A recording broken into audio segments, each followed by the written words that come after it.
Now, a second question we hear from you young people is, and again I quote, "I'm so lonely. Will I ever find my soulmate?" End of quote. You are waiting for this question, right?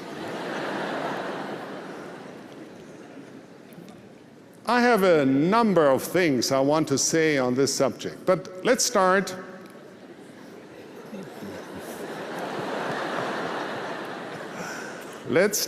with the concept of finding the one person you were meant to be with, the one person who is perfect for you.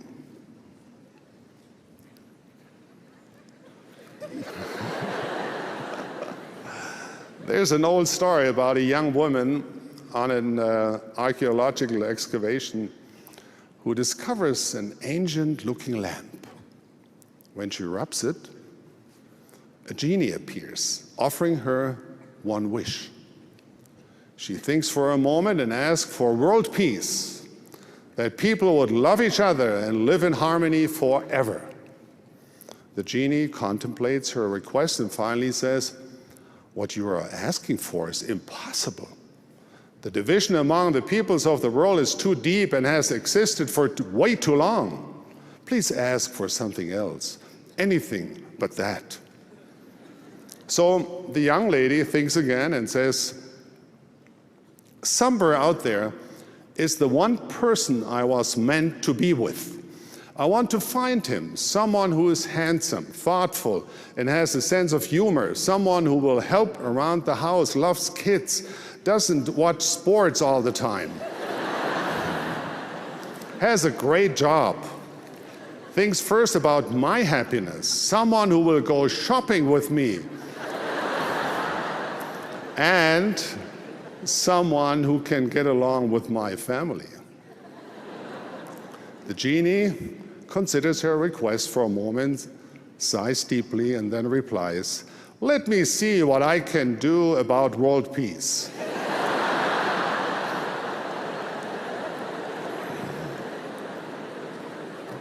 I know this may be a disappointment for some of you, but I don't believe there's only one right person for you. I think I fell in love with my wife, Harriet, who is here with me tonight, the first moment I saw her. Nevertheless, had she decided to marry someone else, I believe I would have met and fallen in love with someone else. I'm eternally grateful that this didn't happen. But I don't believe she was my one chance of happiness in this life, nor was I hers. Another error you might easily make in dating is expecting to find perfection in the person you are with. The truth is, the only perfect people you might know are those you don't know very well. Everyone has imperfections. Now, I'm not suggesting you lower your standards and marry someone with whom you can't be happy. But one of the things I've realized as I've matured in life is that if someone is willing to accept me, imperfect as I am, then I should be willing to be patient with others' imperfections as well. Since you won't find perfection in your partner, and your partner won't find it in you, your only chance at perfection is in creating perfection together. That is the secret. There are those who do not marry because they feel a lack of magic in relationship. By magic, I assume they mean sparks of attraction. Falling in love is a wonderful feeling, and I would never counsel you to marry someone you don't love. Nevertheless, and here's another thing that is sometimes hard to accept, that magic sparkle needs continuous polishing.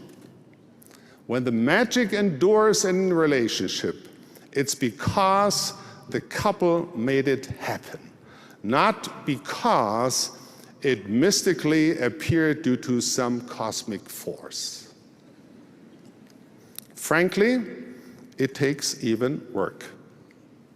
For any relationship to survive, both parties bring their own magic with them and use that to sustain their love. Although I have said that I do not believe in a one and only soulmate for anyone, I do know this. Once you commit to being married, your spouse becomes your soulmate.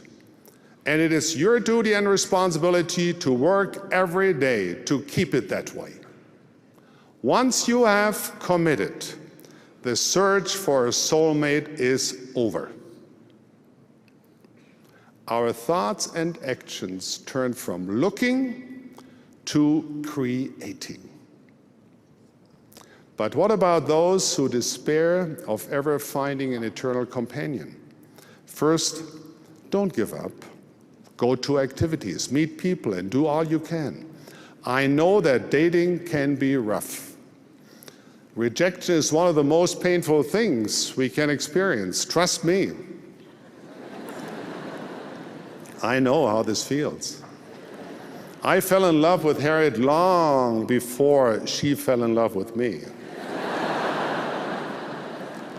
But this didn't stop me, not at all. I found ways to be at the same place she was at. When I was administering the sacrament at church, I arranged to pass it to her family. I was doing the best I could to impress her, but I think she found me just a little immature. The sparks simply weren't there for her. I despaired of ever convincing her that I could be anything more than a friend. And who wants that, right?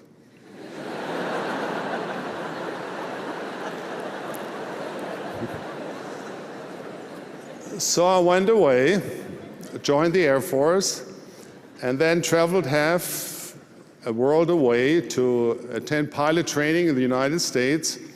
It wasn't until I returned to Germany, having completed my training as a fighter pilot, years after I had first met her, that this beautiful young woman looked at me and said those magical words I had been longing to hear. She said, "You have matured since the last time I saw you."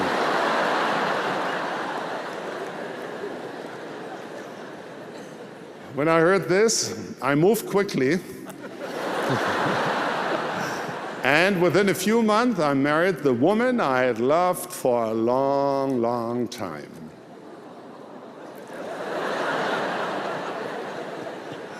So don't give up, brothers and sisters. Just because you have been rejected a time or two, or 3 or 4, or a couple of 100 times. Don't despair.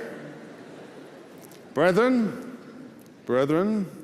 the secret to finding the girl of your dreams is to get to know many of them. And then when you fall in love and it feels right, ask her to marry you. If she says no, you continue to search and to pray until finally you will arrive with that young woman at the altar of the temple. So don't give up. Now, sisters, be gentle. It's all right if you turn down requests for dates or proposals for marriage. But please do it gently. And brethren, please start asking, okay? There are too many of our young women who never go on dates. Don't suppose that certain girls would never go out with you. Sometimes they are wondering why no one asks them out. Just ask and be prepared to move on if the answer is no, but ask. One of the trends we see in some parts of the world is our young people are only hanging out in large groups rather than dating. While there's nothing wrong with getting together often with others of your own age, I don't know if you can really get to know individuals when you're always in a group.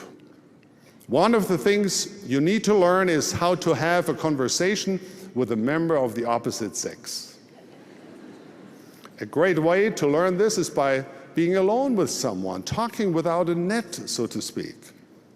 Dates don't have to be, and in most cases shouldn't be, expensive and over-planned affairs. When my wife and I moved from Germany to Salt Lake City, one of the things that most surprised us was the elaborate and sometimes stressful process young people had developed of asking for and accepting dates. We couldn't believe it. Relax. Find simple ways to be together. One of my favorite things to do when I was young, and I know this is a long time ago, and when I was looking for a date, was to walk a young lady home after a church meeting.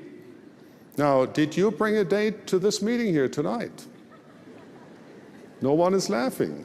Oh, yeah. I hope you did. Or walk someone home afterwards. Remember, your goal should not be to have a video of your date get 1 million views on YouTube. The goal is to get to know one individual person and learn how to develop a meaningful relationship with the opposite sex. Now, there are those among you fine young members of the church who might never marry,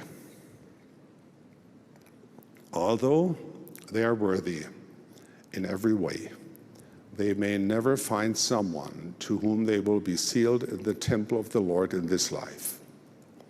There's no way for those who have not experienced this despair to truly understand the loneliness and pain you might feel.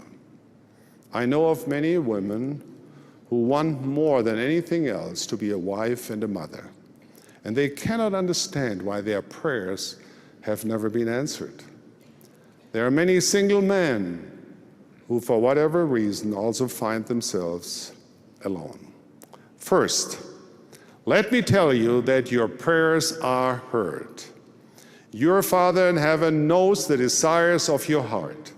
I cannot tell you why one individual's prayers are answered one way while someone else's are answered differently. But this I can tell you: the righteous desires of your hearts will be fulfilled. Sometimes it can be difficult to see anything beyond the path immediately before you. We are impatient and do not want to wait for a future fulfillment of our greatest desires. Nevertheless, the brief span of this life is nothing in comparison with eternity.